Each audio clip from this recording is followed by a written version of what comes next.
আসসালামু আলাইকুম রাহমাতুল্লাহ।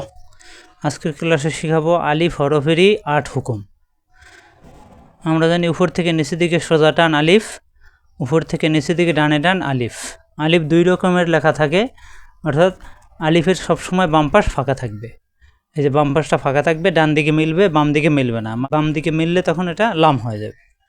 আলিফ দ্রুত উচ্চারণ করতে হবে, মুখের খালি জায়গা থেকে উচ্চারণ। উপরের দুই দাঁতের আগা নিচের ঠোঁটে পেটে লাগবে। আলিফ, দুই ঠোঁট একাত্র হবে না। আলিফ আলিফ, সবাই খেয়াল করুন। আলিফ, আলিফে কোনো কিছু যুক্ত হলে তখন এর নাম আর আলিফ থাকে না। যেমন এখানে আলিফ, আর এখানে হামজা। এই আলিফের সাথে যদি জবর দেই তখন আর আলিফ পড়া যাবে না।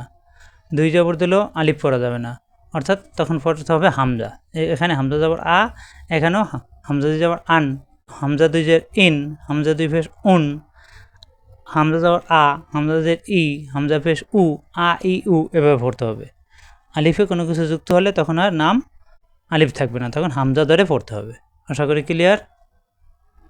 এখানে দেখুন মিম আলিফ জবর মা, বাম পাশে খালি আলিফ আসছে, এখানে এক আলিফ টানতে হবে। জবরের বামে খালি আলিফ আসলে এক আলিফ টানতে হবে, এটাকে বলা হয় মাত। মা, এক আলিফ টানতে হবে। মিম জবর মা, মাম আলিফ হামজার সাথে মা শক্ত হবে। হামজায় সাকিন, অর্থাৎ আলিফের উপরে সাকিন আসলে এটার আলিফ পড়া যাবে না, তখন হামজা হয়ে যাবে। হামজায় সাকিন শক্ত হবে। মা, এই মিম জবর মা, মাম আলিফ হামজার সাথে মা, মা কুল মুক মেনুন, এভাবে পড়তে হয়। হামজা সাকিন আসলে হামজা শক্ত করে পড়তে হয়। এগুলোকে বলা হয় হরফে মুকাত্তা। যে খালি আলিফ, এখানে আসছে লাম, লামে চার আলিফের সংকেত, এখানে আসছে মিম, মিমে তারজিদ, পরের মিমে আবার চার আলিফের সংকেত।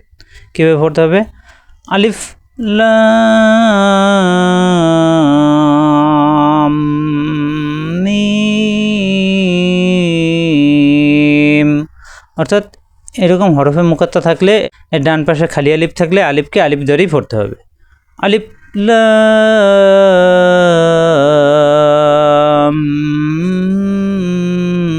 মিম, হরফে মুকাত্তা থাকলে অর্থাৎ আলিফকে আলিফ ধরেই পড়তে হবে, খালি আলিফকে আলিফ ধরেই পড়তে হবে। এরকম আল্লাহ শব্দের লামের ডানে এরকম যদি খালি আলিফ আসে, সবাই খেয়াল করুন। এখানে খালি আলিফ আসছে, জবর ধরবো, জের ধরবো না পেশ ধরবো, কী ধরে পড়বো? এরকম শব্দে খালি আলিফের পরের শব্দ যদি লাম হয় তাহলে সরাসরি এখানে মনে মনে জবর ধরতে হবে।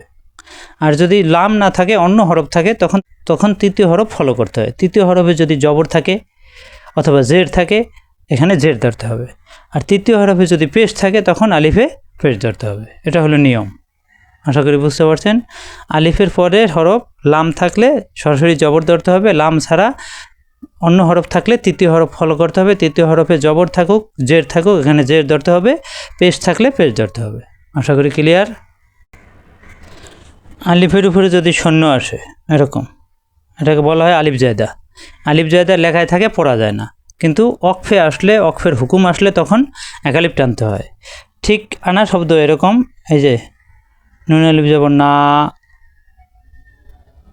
এই যে এরকম যদি আনা শব্দ থাকে, হামজা জবর আ, নুন আলিফ জবর না, আনা, এরকম আনা শব্দ থাকলেও শব্দের শুরুতে থাকলে বা মাঝখানে থাকলে টানা যায় না, কিন্তু অক্ফে আসলে তখন আনা এক আলিফ টানতে হয়।